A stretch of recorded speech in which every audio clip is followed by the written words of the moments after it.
Welcome to Kick Back with Chris. Kick Back with Chris, the martial arts podcast.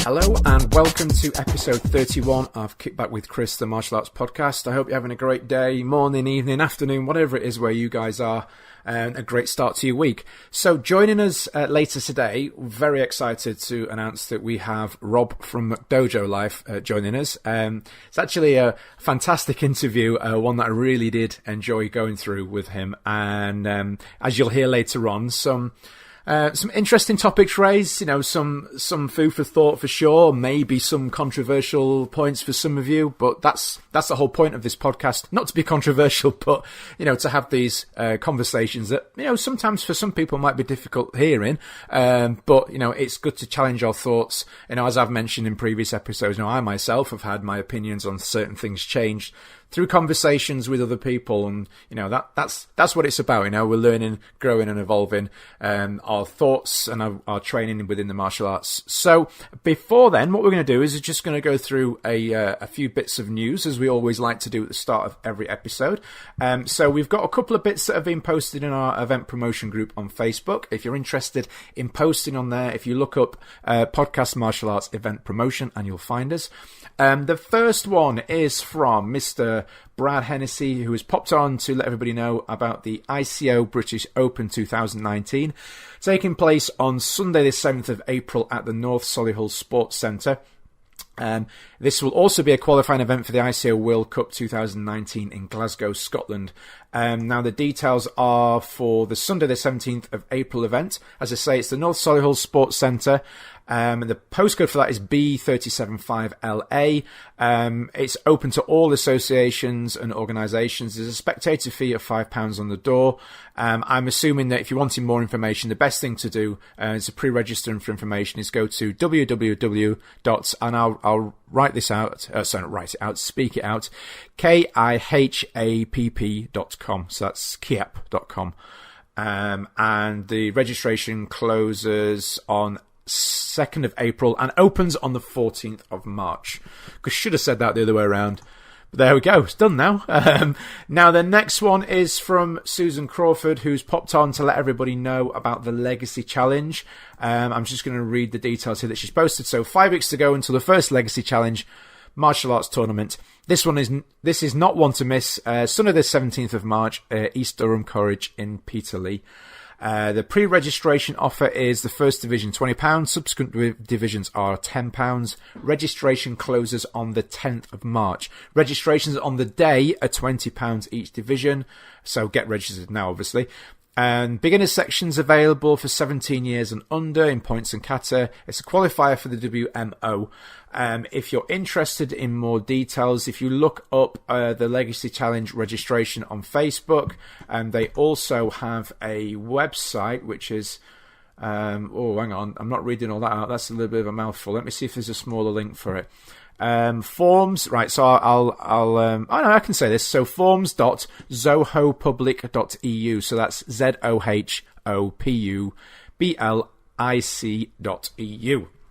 So go and check that one out. Right, so away from the tournament scene, some of you will remember a recent guest. Well, I say recent guest, I can't remember how many back now it is. But we had Mr. Mike Fury on to discuss his book, Life of Action, which if you haven't read is a fantastic read. And if you're into martial arts movies, then I do recommend you go check this one out. It's a really nice book.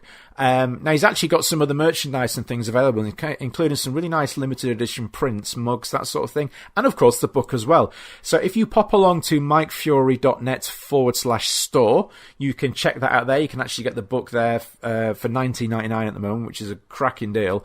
And soon to be, if you keep an eye out as well, soon to be released volume 2 of Life of Action, and I'm hoping to get Mike back on at some point to chat about that. Also, again, in the martial arts movie connection, really, one I'm going to be looking out for when it releases. The Jackie Chan, Sammo Hung, Yumbiao film, Wheels on Meals, is going to be getting a Blu-ray special edition release from Eureka Entertainment. I'm just going to pull up the details for this one, actually, because I was just reading about it before. Let me scroll down and find this. This is always when my internet stops working. Right, there we go. I found it. All right, so they're listing it as a 2K restoration. Obviously, with the Blu-ray, they'll be upscaling as well. But obviously, this is a print from a film. Oh man, I'm going to go off memory here, which is atrocious. It's in the 80s. I want to say 84, 85. I'm probably off there a little bit. But anyway, it's a significant amount of time ago. So, fantastic film, a classic everybody knows probably for the end sequence fight scene between Jackie Chan and Benny Akides. Legendary action, that. So if you've not seen it, I do recommend you go check it out when it releases. As I say, from Eureka Entertainment, and I'm just going to have a quick scout through this information for the release date. I believe it's in March. But if you go look up Eureka Entertainment on Facebook, they've got a Facebook group, and check that out. They've actually got a couple of a few other titles as well, from Jet Li and other people as well. So go support that. It's always good to keep these smaller companies in business, giving us these fantastic films. So the final little bit of news before we pop over to our interview with Rob from McDojoLife. I actually had this guest on a couple of weeks back. So Mr. State was actually at an event I was at over the weekend, and we got chatting about something that he's launching. And I asked him if he could pop a quick recording through to us, just explaining a little bit what it's about. So what I'm going to do now is I'm going to jump over to that, and I'll catch you guys afterwards. Hi, Chris, and thanks for having us back on the podcast. So the reason for today's conversation is that myself and a colleague called John Smith, we have started to put together a project called Fight Back Martial Arts. Now, this will be officially launched at the Friendly Bunch of Martial Artists weekend up at Skipsea in Yorkshire, and that's starting on the 29th of March. We'll be there all weekend, as will the organisation Minds at War, who are backing us with this. Now, they're a major organisation that are actively helping veterans across the country. They've just managed to secure a very large facility that they're going to hopefully turn into a therapy centre. And what we're aiming to do is to bring together the martial arts community and provide training and martial arts assistance, and hopefully try and train some of the guys up to become instructors, maybe help to create some jobs, build support, make a community, give the guys a structure and maybe an income, and generally try and help these guys out. Now, they've obviously been through the mill. They've struggled an awful lot. They're not getting anywhere near the help that they require and that they need. And so the idea with this is that we can hopefully gather some funds together to try and help these guys out. Hopefully we can, give these guys some support in the best way that we can, which is through our martial arts. We all know how valid that is. We all know, how positive martial arts training is to us. So I don't have to tell you guys that. We all know that. And so the idea is that we can positively impact these guys through martial arts. We can come together and, we can hopefully raise some funds. We can hopefully give these guys, some purpose and maybe even an income and a job at the end of it. So, I really hope that you guys would be on board with this. There's a Facebook group called Fight Back Martial Arts. Please feel free to jump on that. Feel free to contact me. My name's Matt State. You can find me, just Google me or speak to Chris and he'll give you my contact details. Please get in touch, if you feel you can help. And yeah, hopefully, guys, we can get enough people on board that we can really make a change and make a difference to these people, because they deserve it. They deserve a helping hand after what they've gone through. So, Chris, thanks very much for giving me the opportunity to put this out there, and I look forward to seeing you soon, my friend. So I'm sure you'll agree from what Matt was saying there, very worthwhile cause, and definitely something that I'm hoping that people will really support and get on board with. I know myself, obviously, with my teaching and with the podcast, I'll be doing my part, whatever I can to help out. So yeah, do keep an eye out for further details. Obviously, if you're wanting to know more, or if you're needing to get in touch with Matt to offer your help or assistance in any way, then I'm sure he'll be more than happy to take that information from you on Facebook. If you need his details, please do get in touch with me and I'll pass them to you. Alternatively, if you just look him up on Facebook, I'm pretty sure you'll find him, because he's very active on there at the moment, and so it'll be quite easy to find. So on to the main event for today, my interview with Rob from McDojoLife. Now, what I am going to say from the outset before we cut to this clip, unfortunately from my side, we had a couple of audio issues. One of those things these things just come up. Bit disappointing that it happened with this one. I was really looking forward to this, and it's still an enjoyable interview. But I just wanted to explain before we cut to this clip.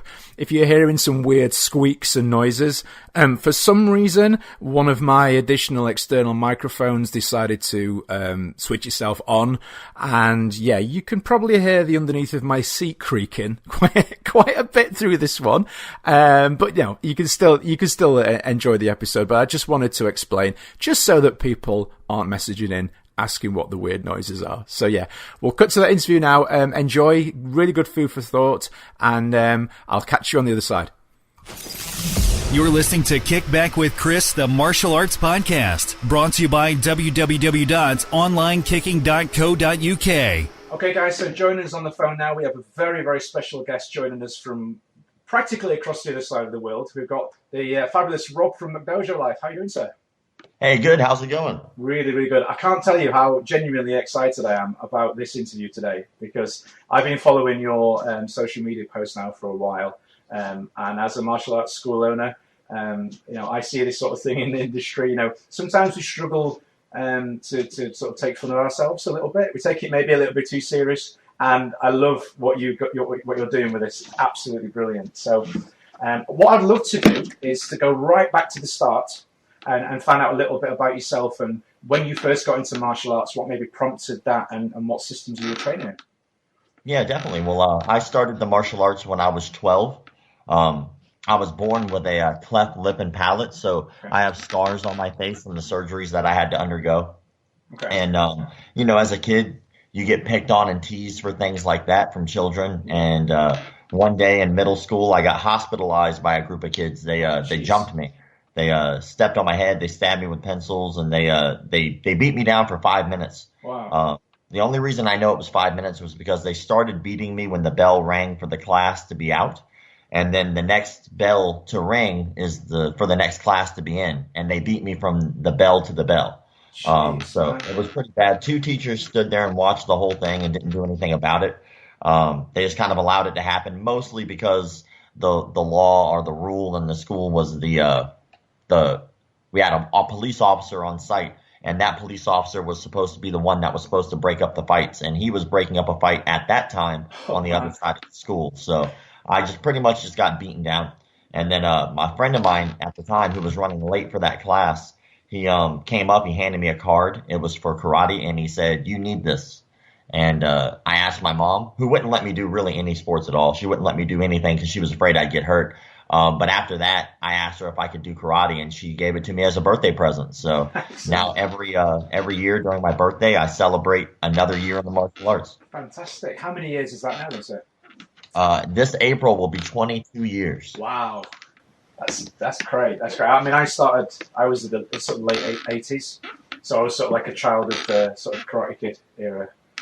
As a lot of people were back then. It was Ninja Turtles, Karate Kid. All that cool stuff that was around back then. Excellent. So, but now that's sorry to hear that. That's a horrific experience to have at a young age. But obviously a defining moment in your life and your martial arts career as well. Yeah, man, it's a huge deal, and it definitely helped guide me to where I am now, and I'm actually very grateful for the experience. I know that sounds funny, but I think that everything happens that is negative in your life always leads to something twice as positive. So I've never had any bad experience in my life that didn't guide me to something that was fantastic later on down the road. Right. So I always embrace those bad moments because I know that something else is going to happen because of that. Mm-hmm. So could you share this a little bit about your I feel this is important to leading on to what we're going to be talking about a little bit later, but your martial arts background, so the arts that you've trained in, the experience you've had with maybe competition, that sort of thing. Well, I started training I started training when I was 12, like we said, but I started competing a month after that. Wow. The first month I was training, I got into a tournament. Fantastic. And I won, but the thing was like the kid that I fought at the time, he had to move up a division, and I was the only one in my division, so it wasn't like a victory, but I still won, and that kind of fueled me a little bit to want to do more. So since that time, I'm a 3rd degree black belt in karate. I'm a 3rd degree black belt in a weapon system called Do, which is a weapon system not too many people have heard of. It basically just means I can swing nunchucks real well. I am a purple belt in Brazilian Jiu-Jitsu. I am a 6-0 amateur boxer, a 4-2 amateur kickboxer, and I was on a sport martial arts team that was an international team called Team Full Circle. Oh, yeah. And I traveled with them, and we did martial arts tournaments pretty much every weekend for 2 years. Yeah, so, and again, just to explain my reason to listeners for asking, I think it is important that we establish that background before going on to some of the things later on. Because people can, it's the sort of question that if I hadn't have asked you, somebody would have asked in the comment section in the follow up to this one. So, I believe that you mentioned your training. I believe that you teach and that in the past you've had a full-time school as well. Yes, the majority of my adult life has been martial arts. Obviously, teaching or instructing in some way. But I did own a martial arts studio for 4 years. I owned a karate school, and then I enjoyed that. But then while I was doing that, I was learning jujitsu, and I got offered a position there to work and do jujitsu. Sure. And so I was teaching jujitsu to kids there, and then I did that for quite a while until recently, actually. This year, I decided to go full time with McDojoLife, and I'm pushing hard to make this a brand that people can trust, and I'm pushing really, really hard to make it something that people can rally behind, so we can better the community. Absolutely, and that is definitely something I do want to touch on in a little bit as well. But whilst you're listening to this, guys, if you're on your smartphone, your computer, you can go and look it up now on social media, and you can have a little flick through so you can get an idea for what this is all about as we're discussing this. So. I'm just curious, as a martial artist and a school owner myself, was some of the inspiration for the group born out of your time working within the industry as a full-time instructor and the experiences you had with people, should we say, sort of connected with those circles? Yeah, I got you. So I'm trying to make sure I understand the question there. That's cool. So basically, I'm working in the industry myself as a full-time instructor. I meet some interesting characters, shall we say, and I just wondered if your initial sort of inspiration or the spark for this group, was it born out of your time working within the industry? Oh, I got you. I would have to say that the word McDojo in the United States anyway, I don't know if it's big over there. Yeah. It's been around for a long time. It was around way before I ever started training. It was just a staple in the community. And we were talking about it one day a couple years back. I've been doing the page for about 5 years now. But we were talking about it with a dude after class, and he just didn't understand what that was. So I explained to him what a McDojo was, and the best I could. And his question was, man, that's crazy. Why doesn't anybody do anything about it? And I kind of I didn't have an answer for him because I'm not sure why I don't know why there's no regulating body in the martial arts. I don't know why nobody calls these people out. I don't know why they're allowed to exist. And so I fell asleep, and that's all I could think about that night was man, I think he's right. Why doesn't somebody do something about it? So I started that page the very next day. Wow. So how would you, in your opinion, what would you categorize as a McDojo? Because this is something that, depending on who you speak to, it's quite open-ended. So different people, it's so subjective, I guess. Different people have different ideas of what they feel constitutes a McDojo. So for you, what are the key elements that you look for to be able to say, yeah, that school is really ripping people off? Well, I have 5 very specific rules, because what I notice is a lot of people, I've seen even articles that have been written are like these long diatribes about what McDojos are and all of these different rules and regulations for what they consider a McDojo. Like I've even seen one article that was 100 ways to know that your studio's in. I'm like, 100 really? Like there's 100 different ways. So I thought about it and I was like, what are some ways if we knocked down all the bullshit? Sorry if I cussed and that's not allowed. No, go for it. But if we knocked down all the I guess you could say the fluff, and we got down to things that aren't opinions, but things that are facts, then what are the 5 things that make a McDojo, no matter what the art is? Because I don't believe that it matters what the art is. I think that it's a lot more important what the instructor's doing. I don't even care if you teach yoga. But it boils down to 5 major rules. So I'll just break those down real fast for you. So rule number 1 is unsafe training practices. So if your instructor is hitting you in the face as hard as he can without gloves to condition your head, that's ridiculous. That's how you get concussions. That's how people get hurt. If your instructor is making you spar outside with shoes on, that's stupid, because if you get knocked out and you hit the back of your head on concrete, you will die. Or let's say your instructor hits you with a stick every time you make a mistake. Well, that's abuse. I'm paying you. This is a service. You know what I'm saying? That's not conducive to learning. That's you just being a power hungry asshole. So that's rule number 1 is unsafe training practices. Rule number 2 is no touch knockouts. You can't knock someone out with your mind. That is impossible. That's not a real thing. That is a joke. And people get brainwashed into believing these things, and it gives them a false sense of security if they were really going to get into an altercation. And so I think that's dangerous. So next is shady business practices. So, if your instructor's knocking on your door because your tuition's late by a day and he's asking you for money, or he's strong-arming you for money, or, let's say, for instance, you sign up for a 5-year contract, which is dumb on your part to begin with. But let's say you sign up for a 5-year contract and then you cancel after a month and they hold you to 5 years of payment, then that's shady. That's pretty ridiculous. The next one is child molesters. There are a lot of child molesters who are in the martial arts community. There's actually a guy, and he got convicted of molesting a 15-year-old girl. But for some reason, I guess whatever the plea deal, he didn't have to be put on a registry. He owns 3 jiu-jitsu academies, yet he's a convicted child molester. Jeez. That's ridiculous. And that kind of thing is a hot spot. Martial arts is a hot spot for that, because they're technically not a child service. They're not a child provider. They're a martial arts industry. So a lot of pedophiles hide and run to the martial arts community, which is fucked up. Sorry. No, it's cool. It's cool. No, it's interesting. Your points, it's really important, I feel, that we get that sort of outline reasoning for the labeling, because sometimes some of the crazy things, especially with social media as well, you'll see people like, oh, they're charging too much, they're a McDojo. And it's like, well, hang on. Whoa. The price is subjective. Yeah. What is expensive to you is not expensive to someone else. And if anybody's going to open a business, I would hope the reason you opened a business is to make money. Why would you open a business if you wanted to be broke all the time? Exactly. There's nothing wrong with making money. As a matter of fact, I don't even care how long it takes for you to get your black belt, because that's, again, subjective. Look at somebody like BJ Penn, who got his black belt in 2 or 3 years in Brazilian Jiu-Jitsu, and then we laugh at Taekwondo guys who get their black belt in 2 or 3 years. Well, that's you laughing at the art. That's not you laughing at the situation, because if you're going to say that there's a standard across the board, then that needs to be upheld all the time. But there really isn't, so that's kind of opinionated. Now, do I believe that children should have black belts? No, I don't. I think it's a responsibility, just like having a car.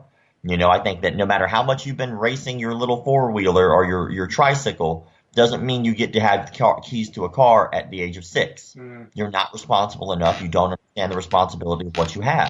You're not going to understand that. And even teenagers don't quite understand that. Shit. There are definitely some 20-year-olds who don't understand that. So I think that is one thing that bothers me. But again, it can't be a universal rule, because there are people like Taylor Lautner, Caitlin Deschelle, Matt Emig, all these amazing stunt artists and actors who got their black belts at a young age. So if it wasn't for them getting their black belt at a young age, they might not have done all the things that they've done for the community. Absolutely. So I think that that's a hard standard to hold. Yeah, it's a subjective one, isn't it? As well, can you remember just something that's come to mind now? Can you remember the first video that you saw that you would classify as content for your group? I wouldn't even say it was the first video I saw. I mean, I had been training for years and years and years before I ever opened the page. So I had seen this stuff in real life. I'd seen all kinds of ridiculousness throughout the years. Did it spring to mind immediately as being, what is this? Everybody else is sort of stood around looking at this in awe. Were you sort of stood there thinking, hang on? Yeah, it's ridiculous. Like, when you look at this kind of stuff, when you're in the industry, you tend not to care as much, because you're like, well, my people are good and they can beat up those people, so I'm not worried about it. It's really an ego thing, because I think especially a lot of traditional martial artists that I've talked to, they are like, oh, well, just let them be. People will realize that they're being taken advantage of, and they really don't, because these people are very good salesmen, and they're very good at spreading basically their cult. And if you look in Indonesia, like an art like Salat, they have kids who are getting run over by trucks, who are getting severely hurt because in the name of whatever their equivalent of chi is. I've seen 2 kids get run over by a truck and severely injured, if not killed, in the name of a martial arts demonstration because they believed in their voodoo. You know, I've seen kids eat glass and their gums are cut up because they didn't eat the glass the right way. What does that have to do with self-defense? What does eating glass and getting run over by a truck have to do with martial arts? Nothing. And it's ridiculous and people get hurt because of that. You know, Kyosho Jitsu, for instance, which is George Dillman's cult. Oh, yeah. Those guys believe they can knock you out with their mind. Yeah. You know, like because of their chi. And the only people they ever seem to knock out are other people who do the art. I've never once seen one of these people do it against somebody who was a willing participant to be knocked out. Ever. And it's ridiculous and people get hurt. But the last rule, by the way, was people who lie about their belt rank or their fight record. Yeah. Lots of those. Yeah, lots of those. But just on the subject of what you were talking about there with regards to the people who are getting hurt and the cult type behavior that goes on, I've often wondered when I see these things, and I just wonder what your opinion on it, do you think that this is sort of, it's almost like a sort of like a blind faith, almost to the point of religion? I'm not going to get into a religious debate or start knocking religion or anything like that, but when looking at some of these, I'm wondering, is that bordering on sort of like a faith, or is it, on the other side, some sort of mild level of some subliminal work going on there? They like mildly hypnotize, so to speak, because that's really powerful stuff when done right. So I just wondered what your take on it was. Well, I don't think that I do believe that there definitely is in martial arts. I think that there's a really, really, really close tie to religion.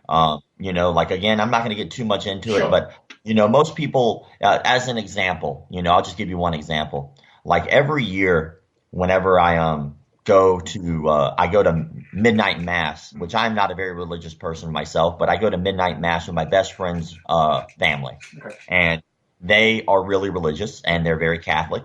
And every time I go, I can't help but notice the similarities between that particular faith and their model and martial arts classes. For instance, if you look at any religion, typically you'll always have someone at a figurehead who's talking to you, whether it be a pastor, a preacher, a rabbi.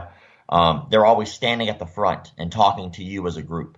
Well, in a martial arts studio, that's the same thing. There's a gentleman who's a sensei and senpai, you know, a master, talking to you as a group. Yeah. He's standing at the front. Typically with like the Catholic religion, there's a lot of kneeling and standing. You know, you stand, you kneel, you stand, you kneel. And then, and in martial arts, you typically bow on the mat, you bow off the mat, you bow on the mat. Mm-hmm. So that's a very, very close. In most religious faiths, you usually have like the figurehead, whoever it may be, typically like on a statue, for instance, like Jesus, might be on a huge statue behind whoever's preaching. Well, if you look at martial arts studios, they usually have the pictures of the masters who came before on the wall as well. Yeah. So the similarities are very, very, very, very close. And to basically say that you could turn a martial art into a religion is not that far-fetched. I mean, all you have to really do after that is just basically take advantage of the power position that you have. If you're an instructor and you have your people's best interests in mind, then it's not so much about you. It's a little bit more about your people. But whenever that paradigm switches and all of a sudden it's like, well, you know what we're going to do is we're going to make it so that way it's about me and it's about what I can do for you and it's about what you need from me. Mm-hmm. Then it becomes more of a religion. I need this person in my life, and now he's more than an instructor. He's my mentor, and he's my the person who gives me my advice, and he's the person who helps me with my problems. Well, he's not qualified to do that. You know, he's qualified to punch people in the face. That is his skill set. And it's funny because we never give that type of power to really anyone else. Mm. I've never gone to my plumber and been like, hey, dude, it was a rough day, man. Can I talk to you? Like, you don't do that with most any other hobbies or arts. You just kind of exist in the space and they kind of exist with you. But with martial arts, we put these people on such a high pedestal for no real reason at all. Mm. You know, like if you were to walk around the street and you saw somebody beating the shit out of people all the time, you wouldn't be putting them on a pedestal. You'd call that person an asshole. But if you walk into a martial arts studio and you see your instructor beat the shit out of somebody, a lot of people will go, man, look at how well he did that. That's awesome. Yes. I want to be like that. And it's a very interesting standard that we hold to these instructors. it kind of baffles me at the same time. Like, it's a very interesting and unique position to be in. So when we see these people in these videos, do you think that they actually believe that they are experiencing something, or have they told themselves the lie often enough that they actually believe it? Is it where do you feel it sits? Because when you watch these videos, these people flying around, they seem to be genuinely reacting to something, but how do you think they've got to that point? Oh, it's easy. It's not actually that hard. For instance, let's just talk about some basic psychology, some day-to-day stuff that you go through every day, right? Okay. So for instance, you have grocery stores, right? I'm assuming. I'm sorry, like I know that's an area. No, it's cool. Yeah, good. Yeah. So your grocery stores, right? I have to assume they're very similar to our grocery stores. There's probably aisles, and you walk up and down, you get whatever it is that you get. Yeah. But grocery stores are designed very specifically in a way to make you buy more things, whether you know it or not. Like if you walk into a grocery store, you walk in, and the first thing you will typically see at a grocery store is whatever the sales are for the day. Typically, most grocery stores, right? You walk in, you'll see like, oh man, there's a 2 for $3 sale or something like that. Yeah. And then you walk past like maybe the sales bins or whatever, and they're usually the first thing that you run into. They want you to buy that stuff. And in your mind, you're going, man, that's a good deal. Not knowing that they already marked up the price before they put it on sale. Yeah. But you buy it anyway. Then when you're go back up to the front counter, almost every grocery store does this. You'll notice that there's candy or there's little knickknacks right there where you're able to reach out and grab it before you check out. Yep. Why do they do that? Yeah, that's true. They do that because people fall for it. People are manipulated very easily. And if I walk up there and I go, man, it's just a 99-cent candy bar, then you grab it. But what happens when 1,000 people do that exact same thing? Well, that store made 1,000 extra bucks. And you don't notice that. You have no clue that the store made that extra 1,000 because really none of your business. But at the same time, let's take that and flip it around. Let's say you're buying martial arts. There are not a lot of cold calls in martial arts. There's not a lot of random people calling you to sell you martial arts. You're going to them. So they already know you want to buy the product. All they have to do is find out the reason why you want the product. Sure. For instance, you go into a martial arts studio because you want to learn about self-defense. That's pretty standard. So they convince you that they teach you self-defense. Or you want to go in to lose weight. They convince you that they can help you lose weight. All I have to do is convince you that what you want, I'm providing. Now, luckily for me, with most people, the average person only asks one major question when they're on the phone about martial arts. Yeah. Right? Do you know what that question is? I'm going to guess that you're going to say, how much does it cost? Exactly. That's the only question they know how to ask. That's it.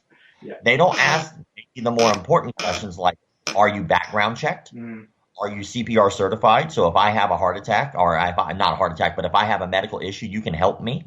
Or if I get injured, can you administer first aid? Like you're in a martial arts studio, wouldn't you think that maybe eventually you might get some type of an injury that might need some type of attention? Yeah. But they don't ask these questions. They don't do background checks on the instructors to find out if they were pedophiles. They don't do any of that stuff because all they know to ask is how much. So as a salesperson, all I have to do is I have to convince you that it's the right price and it's worth it. And then I sold you. Now, typically the average martial artist trains for usually about roughly a year. That's on average. Now, if I can convince you to sign up for another year, now I have you for 2. Now, that's 2 years of your life that's gone by. You will never get back. 2 years of me feeding you whatever information I want to feed you and try to treat it as fact. And some people bite it and they go, oh, man, that's gold. I really want more of this. And then what happens is they establish really like almost like a religious belief. And they go, you know what? This is my belief that this is what works in a street fight. This will save me. And then if you've ever tried to convince anyone on the planet at all that their belief system is wrong, you will be pleasantly surprised that they will all argue with you that you're wrong. So that's the similarities there is like once I've ingrained in you that what I'm saying is right and everyone else is wrong and you agree with me, getting to change your mind is going to be damn near impossible. So it's too late after that point. Now they're indoctrinated into a bullshit system. So I think it's more sales than anything else. I don't think that And I think that anybody could be susceptible to it. Yep. I really do. I don't think that it's because when sane people sit back and look at this, we go, that's ridiculous. Meanwhile, we eat McDonald's every other day. Yeah. Like, you're being sold something else, I promise you. Yeah, it's true. You know? So I'm interested. Have you had anybody contact you to say, oh, I was practicing this, but because of your group, I now see this differently. You know, thanks for helping me get out of this, so to speak. I have had a few people, honestly. Wow, I had one guy. I was in New York, and there's a studio called Chop and Chops. It's a martial arts studio up there, and I trained with those guys. And when I went there, they were laughing. They were like, "Hey, man, we laughed so hard when we saw our old martial arts studio on your page." Or wow. I had one kid who was like, "Yeah, I think that the instructor that I have is a McDojo. Would you look for me?" And I looked him up and I looked into his credentials, and sure enough, he was a fraud. And that person quit immediately after and found a new studio. Like, it's a very rewarding job. Wow. So obviously this is tied into that now. What sort of reactions have you had from sort of the wider community as a whole, either sort of angrily or supportive? It all depends on who it is. Okay. So everybody laughs at it until I point the finger at them. You know, like Yeah. everybody's like, "Ha, that's fun." Oh, wait, that's me. How dare you? You know, it's like people take themselves way too seriously in this. And the truth is, like, what most people really realize is every studio or instructor is a little bit of a McDojo in some way. You know, like, no one's perfect. That's the whole thing. You know, that's the whole satire that I'm trying to get across is no matter what your art, whether it be jujitsu, which is about as legitimate as you can get, or whether it be Kyoshu Jitsu, which is about as fake as you can get, it's all good and bad in some way. Yeah. You know, like it's okay to laugh at ourselves. It's okay to take an objective look at what we're doing and question our own belief system. Look at what you're doing and go, would this actually help someone in some way? And it doesn't have to be street effective. Not every martial art has to be effective in the street. It's not about that. I believe that martial arts is two words, martial arts. I don't believe it's a compound word. Like if I look at guys who do acrobatic kicking, like Taekwondo guys, would you ever do that in a street fight? Probably not. But is it a beautiful art? Yes, it is. Yeah. Like Kung Fu movies. Like Kung Fu 99% of the time, not really effective in altercations. But you wouldn't have awesome Kung Fu movies if it wasn't for Kung Fu, so we wouldn't be nearly as entertained. So everything has a little value, you know, but I definitely get backlash from certain communities. I get death threats, not as much as I used to, but I think it's because I'm bigger, you know. Death threats? Were they hand delivered by somebody with a challenge note attached to them? It's like, wow, death threats, that's insane. No, that's a little bit old school. They just hit me up in the DM. You know, they'll just send me a direct message like, and you know, it's not like the old school, like, you have dishonored my family. Yeah. Like, it's not like that. It's like, you know, they'll just cuss me out and they'll call me a piece of garbage for calling out their instructor. The instructors are typically smart enough to stay away. Yeah. But the students, they just get so irate. And it wouldn't bother me, but some of them, I think that just are mentally unstable people. So I kind of like take their threats seriously, but non-seriously, I guess you could say. Sure. Like every threat is a serious threat, but at the same time, I have to understand what their reasoning is. Like, why is it so important that they hold on to what they have? And really, it might be the only thing they have. Like, this guy might be the only thing that makes them legitimate in their world. You know, the big fish in a small pond kind of thing. You know, their life might be utter shit, except for when they step into this person's dojo. But what they don't realize is that they're being ripped off and manipulated, and they could feel that exact same way in a legitimate school. They're just so ingrained in what this person has taught them that they just go with it because that's all they know. And it's terrifying to get back out there and learn and admit you're wrong. Absolutely. Most people can't. Yeah, no, that's absolutely true. Now, this morning, just ahead of our chat, I was going through the site again, and I was actually watching the Mittmaster versus Mittmaster video. I don't know what the real title of it is, but there's the two guys having the chi off. Yes. And the one guy does something, and the other guy uses some sort of chi block to stop him, and then he gets him where he flies. He throws himself across that TV studio like a pro. I just wondered, out of all of the things that you've seen and the videos that you've posted, If there have been any that have been more popular, or if you have a personal favorite one that stands out. My favorite ones are always the ones that are not real, I guess you could say. The ones that are jokes. Like I love Master Ken's stuff. Sure. I love Renato Laranja's stuff. The guys from Mexican martial arts, because they're truly are satire comedy. And they're making fun of the things that I am showing that are real. So I think it's a beautiful, it's a nice contrast. Sure. Because when I post them doing it, that's funny, and I post a video that is almost identical to somebody who's dead serious, it kind of shows the real mental issues that these people have. And it kind of shines a true light, and it basically allows for people who are not in the martial arts to bridge that gap. Because I don't want my page to be just for martial artists. I want it to be for people who are looking to get into martial arts, to have some type of a standard to hold. There is no true standard, but I think that we can all agree that you shouldn't molest kids. Yes. I think we can all agree that you can't knock people out with your mind. I think we could all agree that people shouldn't lie about their credentials. I think we should all agree that we should be able to go to our training and feel like we'll be safe in some way. And I think we can all agree that no one wants to be ripped off financially. Yeah. And no matter what your art is, those 5 rules are standard, or they should be. And I think that helps to kind of bridge that gap between people who train already and who are already being taken advantage of, and people who have never trained who might be conned or suckered into training at those places. So thinking back to when you explained at the start of the chat, when you first started the group up, the very next day after that conversation with somebody, at that moment, did you feel, or did you think this is something that coming out, just quick counting up this morning, you've got several 100,000 subscribers now across multiple social media networks, which is just huge numbers. Did you expect it to grow that fast and that much? I didn't know what was going to happen, I guess you could say. Yeah. The internet is a very strange place. If the internet was a real place, I don't think anybody would actually ever visit. If there was like a town called Internet, no one would want to ever vacation there because it's so weird. But I didn't know what was going to happen, because when I first started the page, I didn't get a lot of traction. The first 6 months were pretty much a dud. But I didn't do it because I wanted it to be the most popular thing in the world. I did it because I thought it was the right thing to do. I just didn't understand at the time how to make it grow. So I would go on these long diatribes. I'd write like these paragraph long, like, this is why this studio was terrible type things. And no one gave a shit, because no one ever wants to hear people complain. We all have such negativity in our lives that we don't want to put ourselves through more of it.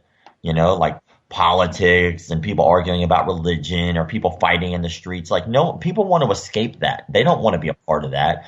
And what happened was one day I didn't have any material for the day, and I was just kind of fed up. So I copied and pasted like a picture or a video of some funny clip. I don't remember what it was at the time. But I copied and pasted it, and then I moved on with my day, and I wind up getting more followers, more views, and more comments than I had on all the other stuff that took me hours to write. And that only took me 2 seconds to do. So I was like, well, shit, maybe there's something here. And so I started playing with the fact that why is it that all this stuff that I think is so important isn't catching traction, while the stuff that I thought was just irrelevant is. And I realized empathy. It's empathy. I lacked empathy. I was not understanding that not everybody is going to be as passionate about this as I am. Sure. And that's with most things. Most people are not going to be as passionate about what you are passionate about as you are. So I thought about that for a little while, and I started slowly changing around what I did. And what I did instead was I'd post something funny, and then I'd post something real. Then I'd post something funny and post something real. And I went back and forth there for a while, trying to find a good structure and what would work. And then finally I realized, my biggest problem was I wasn't allowing people to comment because I was saying so much. And if I already said it all, why would people comment? Gotcha. So I was like, well, maybe I just need to shut up. So I would just write one sentence, which would be like an opinion or a joke, and then I'd leave it alone. And I got way more comments. And then I was like, okay, well, maybe there's some more to this. So then I realized that when I started making a little bit more satire, that people started to respond better. because it was up to them to interpret what was going on. It wasn't up to me to tell them how to interpret it. And that's when it started to take off. And then after that, it had been going well and it was steady ticked up until I had like an internet troll who basically said that all women would never be able to beat a man no matter who they were. And I was like, okay, well, I've been doing this for a long time and I think you're wrong. Mm-hmm. And then so it got to the point where we basically said, prove it. And he was like, okay. And he even had the statement of 80 to 20% in his favor, he would still beat a professional female fighter, even though he had never fought. Oh. And I was like, okay, well, I'm willing to put that to the test. And he didn't believe me, I don't think. I was like, because this was on my personal page. This was not on McDojoLife because he didn't even know I ran that page. So, of course, I took out $2,000 of my own money, and I was like, I'll pay $2,000 to anybody willing to spar this dude. And my inbox blew up. And then there were articles written about it in languages I couldn't read. And then there were reporters hitting me up. They wanted to do interviews. And I was like, holy shit. I was like, and then I looked and I realized like it was the #1 thread on Reddit. And then I was like, oh my God, like there are millions and millions of comments and shares. And I was like, well, I put up $2,000 of my own money to make this happen. I was like, you know what? I'd like to be able to maybe raise some more for this and we can make it a bigger deal. Mm. So I put out a GoFundMe for anybody who was willing to help with the event. And it raised like $4,000 or $5,000 in 4 weeks. Wow. And then I was like, holy. And then, of course, everything went wrong. The venue tried to pull out 3 days before the fight or the sparring match. The venue tried to pull out 3 days before. And then I was on the phone for like 6 hours starting at 2 a.m. in the morning trying to get a new venue. Oh, wow. Finally, I got that fixed. Then, like the day before the fight, I put Instagram or Facebook jail. So basically, I got hit with a copyright infringement issue a day before the match was supposed to happen. Oh, no. And I got locked out of my account for 7 days. Oh, no. And this was the day before I was supposed to go live and film this live on Facebook. But luckily I got around that and I found a loophole. So I was able to still do it live if I wanted. And then I showed up to the event and then the state athletic commission and the police showed up. Like, oh, you can't do this because it's illegal. I was like, there's nothing illegal about a chick and a dude sparring. I was like, they were like, well, it's illegal to televise it. I was like, no, it's not. They were like, people paid for it. I was like, no, people paid for her to show up here. Nobody paid for her to fight. But in any case, we went back and forth like that. Basically, because I didn't have a lawyer with me at the time, it was either continue to argue and go to jail or leave it be. So we left it be and we made it happen anyway. But it just wasn't nearly as awesome because all those articles had already been written that were basically wrong. They were like canceled. I was like, it's not canceled. It just moved. But in any case, once that stuff gets out, it's too late. But my page had blown up from that. Yeah. So and then Joe Rogan mentioned me on his show. Yeah. And then he shared my stuff. And I was like, holy crap, that's huge. Yeah. And then he did it again. And then he did it again. Yeah. And he went on a 15-minute conversation on his show about my page. And then that really blew my page up. And then since then, it's just been steady. Like, I've been pushing for original content. I changed it completely around. So that way it's more of a brand, which it already was, but I tried to make it more professional. And then within this last month, I quit my job, and now this is all I do. Wow. Well, I was about to ask you, the plans, the next stage, and how you plan to expand the brand and the group as a whole. Well, right now, I've been doing interviews, which has been great. Mm. So that's a big step. Which basically, I'm going to take all those interviews that I've already done that are on YouTube and convert them to audio and make it a podcast. Sure. Because why not? You might as well. Yeah. It's already there. And then, the next step is to start our Twitch account, and then on the Twitch account, get famous martial artists to basically play on our account against fans. So that would be really, really fun. I think that people would enjoy that. And then after that, we're starting our website very soon. Once our website comes out, the goal of the website is to basically have a website for the consumer. Okay. So there are no organizations right now that really give a damn about the consumer in the martial arts industry. There are plenty of organizations that care about the business and how to grow and retain your students, but there are no organizations that actually care and look out for the consumer. So that's what I really want this brand to be about. I want it to care about the student. I want it to care about the school. I want it to care about standards, and like the martial arts community, for some reason, has been so segregated over the years. It blows my mind. Karate people always talk crap about jujitsu guys. Jujitsu guys talk about crap about stand-up fighters. You know, like, oh, he tried to kick me in the head, I'm gonna take him down. Or, oh, that jujitsu's gay. Like, it's one of those things where it's like, why segregate something that's such a small community already?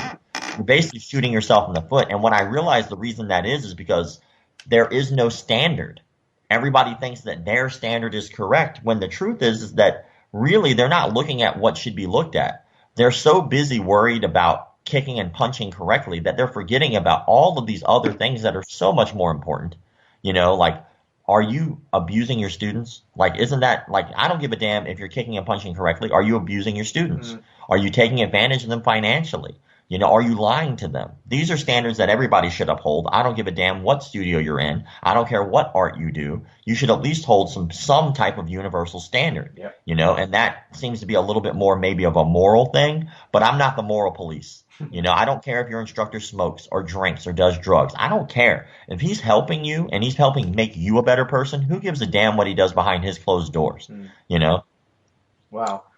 Well, Rob, this last nearly 45 minutes has absolutely flown by, and I just want to say a big thanks for being on the show and for sharing with the listeners a little bit more about yourself and about the brand. If people want to check you out, obviously Google's the first place to go, but if people want sort of direct links and places to go to find you, what's the best thing for them to do? They can find me all over the place. You can find me on Instagram mostly. You can find me on YouTube, Twitter, Facebook. It's all under the same. Twitch. It's all under McDojoLife. Yep. So if you go to any of those social medias, type in McDojoLife, you can find me. And really, as we continue to grow and expand, I just want people to know that I'm the figurehead of the company, but the company is not about me. The company is about the community. So I answer every direct message that I get, even if it takes me a while. I do that every day. I sit down. I can vouch for that. Definitely. You know, I will talk to everyone because it's not about me. It's about them. They are the community. They are what makes this brand, and it has nothing to do with me. I just happen to be the guy who happens to have the finger on the button. That's it.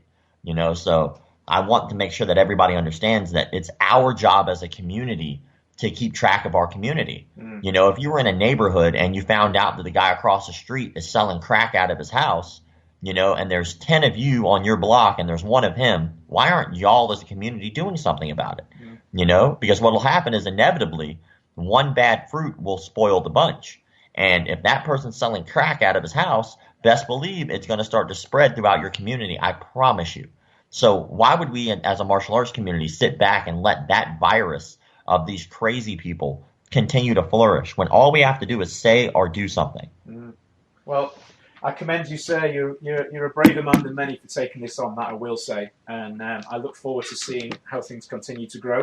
And I, for one, will be supporting you on that journey. Thank you, brother. I really appreciate that. Thank you again for your time, and hopefully we'll speak soon. Yes, sir. You're listening to Kick Back with Chris, the martial arts podcast, brought to you by www.onlinekicking.co.uk. So a big thanks to Rob for his time, especially given the time difference that we had to work. I think it's about a 6 or 7 hours difference. So I do appreciate, he got up super early for us for that one. So big thanks to Rob. Again, I would like to apologize to Rob and all the listeners out there that had to endure that slightly squeaky audio and echoey audio at times. As to say, one of my external microphones that was actually positioned off my desk to declutter whilst I was interviewing, it tripped the system and it was sat recording from underneath my desk rather than the one that was on my desk. One of those things, not my best moment, but, we live and learn, don't we? So, apologies for that. Hopefully it didn't spoil the interview too much. Maybe we'll just have to have Rob on again sometime. That may be an idea. So what we're going to do now is we're going to go over to our weekly Matt Chat with Matthew Chapman. I was actually with Matt and some other people that were taking part in his 1,000 True Fans workshop at the weekend, which we're going to chat a little bit about. Interesting enough, the content within this interview with Matt this week is actually really perfectly in line with what Rob was talking about a few moments ago. So what I'll do is we'll cross over to Matt now, catch up, and I'll speak to you soon. All right, guys, so it's time, as always, this time in the show, to catch up with Mittmaster Matt. How are we doing, sir? I'm very good, thank you. I don't have any weather reports today because it's night. It's night time here now, so I have no idea what the weather's like. It's too dark to tell. Yes, pretty much. So, I love it. So what we're going to be talking about this week, sir? We're going to kind of be talking about advertising in martial arts and how people advertise skill sets and services that they don't actually offer, which often causes them problems. Never. Yeah, afraid so. It happens. Just a bit. So one of the examples I like to use is martial arts schools that maybe don't have much physical contact in their system, advertising that they teach self-defense. Yeah, we've covered this one before on a previous show, and I know it got quite a bit of got feedback. We'll say positive. we got some feedback, but no. Joking aside, it caused quite a bit of division, shall we say? But I am in agreement with you with that one. To be fair, it's I'm, as we've said before, I like to equate it to the Olympic level swimmer with the front crawl that's got the fastest front crawl in the world that's never got in the water. Yes, exactly. Yeah, I mean, it is a bit weird, and this is I personally try not to advertise a skill set I don't have. So, for example, a lot of people have asked me on the Mittmaster system if I do like a self-defense orientated video, and I've just said no because I've come from a sport martial arts background. That's my sort of passion, the things I'm interested in. And I really don't have that much real life self-defense experience. I've had a few fights when I was younger, and the last fight I had was against a bunch of Marines in a pub when I was like 25. So it sounds like a Jean-Claude Van Damme, doesn't it?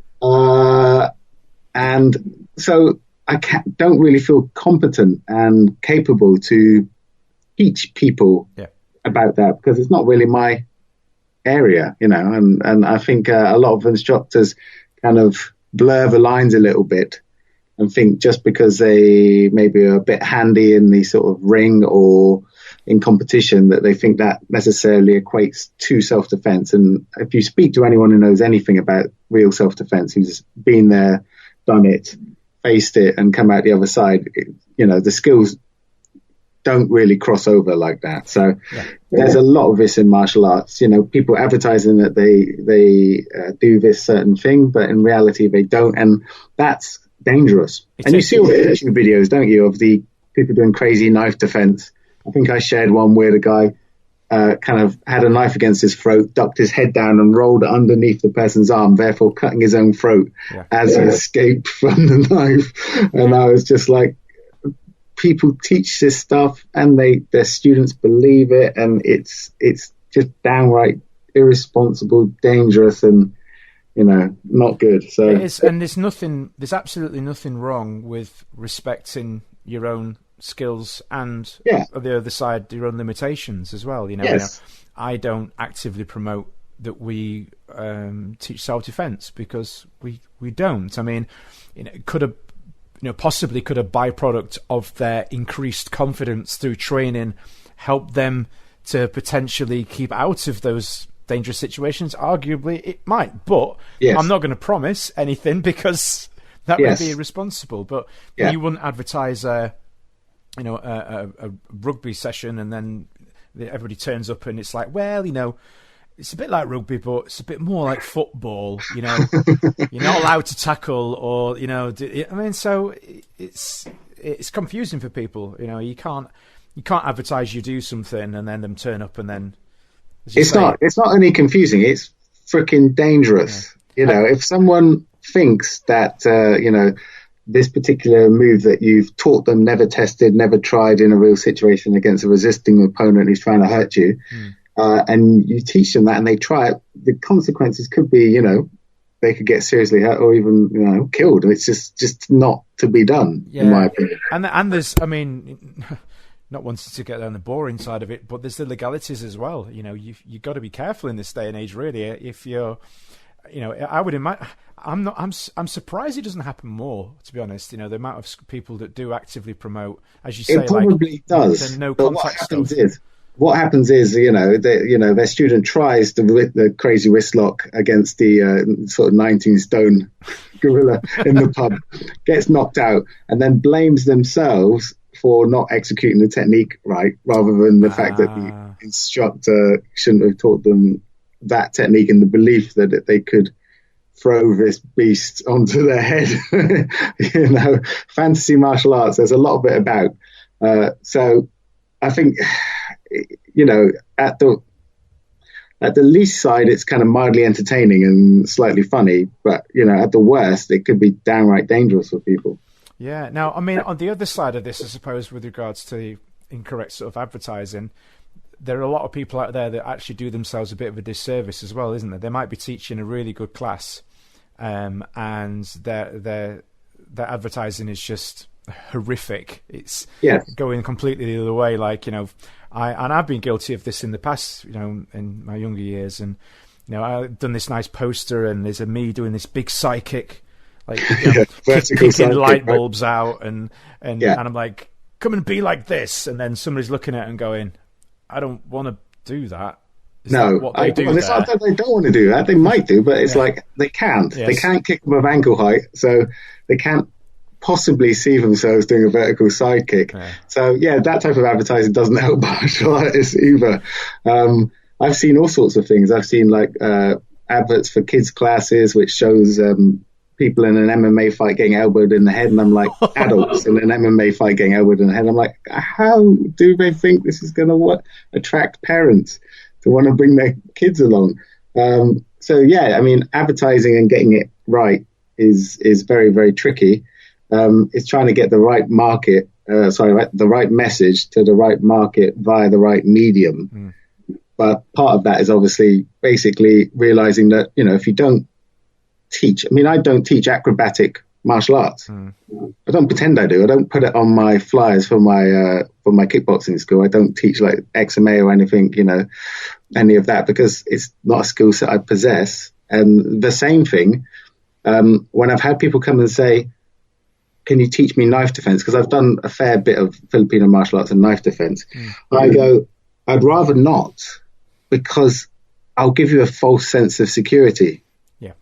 I'll make you think that you can handle this madman with a knife and you're going to get stabbed up. And I couldn't live with that. I want you to go with your natural instincts, which is to panic, throw stuff at them, put a barrier between you, run away if you can. So I've always been quite honest with myself in that, if I don't have a particular skill set, I'll always either pass the person on to another instructor or just not try and fudge my way through and make up some crap in order to keep the student. It also happens. It's about being honest, isn't it? With yourself and with your students, and yes, it's not. I don't suppose it ever has been playing with this stuff, but I think more so now with the way that the industry is growing and evolving, and there's more and more people getting involved, and of course now with the internet and the availability of more stuff, we need to be honest in what we're doing. And because we want to be putting out that positivity of what we're doing, and it's well, obviously in the theme with today's episode with Rob from McDojoLife, he's made it a passion to go and call out these people. So that's pretty hardcore, isn't it? Yes, it is. But I do kind of get it, because some of this stuff that you see out there is just ludicrously dangerous, and people believe it. That's the problem, isn't it? The no chi knockout sort of stuff. Like, imagine trying to do that against some sort of madman on the street. There was a brilliant one on his site. There was Mittmaster versus Mittmaster. And because they were doing the stuff on each other, they both cancelled each other out. Well, they both kind of had to play the game, didn't they? Because neither one wanted to admit to the fact that neither of them were getting affected by the chi blasts. So the first guy throws the chi blast. I think the other guy does a chi block, and then he fires one back, and the guy like full on dives across the TV studio into the people watching. I've got to watch that. I've got to find the link. Put it in the show notes, please, or something. Mittmaster versus Mittmaster, you know. Yes, I'll have a search.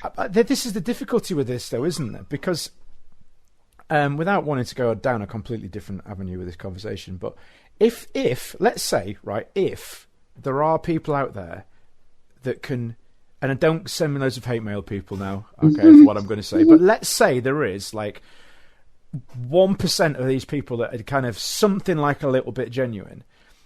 Because there's so many people out there that are just making crap up. It just wrecks it. It just totally wrecks it for everybody else, you know. So, of course it does. I mean, I personally do believe in the whole Ki-Chi thing. I've done Reiki for a long time. I do believe there is a universal energy that flows through everything, but I'm not sure it can knock bad people out from afar. You know what I mean? Yeah, exactly. That's what I'm saying. You know, it sort of makes a mockery of it, doesn't it? It's well, I don't know if you're out there listening to this and you think you can chi blast us, then do get in touch and we'll perhaps maybe. Hey, that. Hey, what the hell? You're just volunteering me to be chi blasted by some grandmaster. I don't want it. You can do that. Well, I mean, it'd be good content. Well, yeah, you go first. Okay. Oh crap. Are you worried, aren't you? No, not at all. No, but anyway, joking aside, you know, it's all good fun. So this weekend, actually, I was with you and the rest of the guys at your 1,000 True Fans event, which my head is still sort of buzzing from. Cool. I sat down to write things down today, and where do I start? What do I do? So, yeah, fantastic event. I've now got loads of ideas on. In which case you start with stuff you know already works. Yeah. So always 80-20 rule, whatever you're doing, right? So if you know that your videos on Facebook get a lot of engagement and get people interested, that's the thing to start with, not to write a blog post or to do. But for you, because you're Mr. Captain Audio, you know, using the podcast, using the fact that you're really good at talking to people and getting information out of people and making it entertaining, that would be a good place for you to start. For me, the thought of doing a podcast just fills me with fear and terror. So it's not for me. Video works best for me. So you always start with what you're good at, what feels natural, what feels, you know, good for you. Cool. I'll do that. I think someone just chi blasted me out of my chair from afar. I better behave. Somebody might actually do it to me. Oh dear, what have I started here? If you are a chi master, please don't chi blast me out of my bed or something in the middle of the night. You know, please don't. We're scared now, aren't we? Yeah, I've set it off now. But no, thanks as always for your time, sir. And we will catch up again very soon. Thank you, mate. Cheers. You're listening to Kickback with Chris, the martial arts podcast, brought to you by www.onlinekicking.co.uk. Bit of a more light-hearted fun one there, I would say, this week. But no, we actually recorded that one in the evening due to a couple of sort of scheduling classes and stuff. I'd just come straight out the back of a class. So, yeah, bit more of a light-hearted one. But obviously the message is important in there as well. And it tied in nicely with what Rob was talking about earlier with regards to some of the things that go on in the industry. So just to finish up, I wanted to bring you up to date on a couple of things that we've got coming up. So, coming up very soon within the next few weeks, I'm hoping to have an interview with somebody who's been involved in the martial arts for a very long time now, both in the competing, teaching, editorial, events, all those sort of things, Mr. Bob Sykes.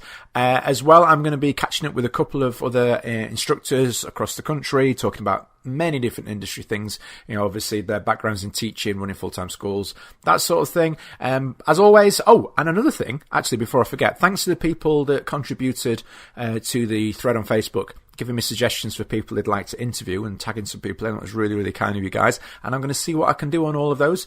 Obviously, I can't promise. It's down to the availability of the person, but I will certainly do my best. Also, we now have an official store on the website, so if you head over to www.kickbackpodcast.com or martialartspodcast.co.uk, whichever you fancy, there you can find now details of our t-shirts, our hoodies, and a few other things. With the company that we're using at the moment, and they are actually able to distribute worldwide, so we thought that was the best solution. Rather than using a company that can only sort of distribute to the UK or the US, these guys can distribute all around the UK. And you can choose. You can have a pink shirt, a black shirt, a blue shirt. You get the idea. Also, I have got a limited run of stickers that have just arrived. And I'm going to be having a bit of a think about how we can best get those out to you guys for what reason. So if you have any ideas, or if you just want a sticker, I might be nice and just send some out for free to start with. Get in touch via the website details before. Also, you can get me on social media on the new like page. If you're on the like page, please do give that a share. Encourage your friends to come along and like the page too, and let's help grow this podcast together. Thanks again, guys, and I will speak to you next week.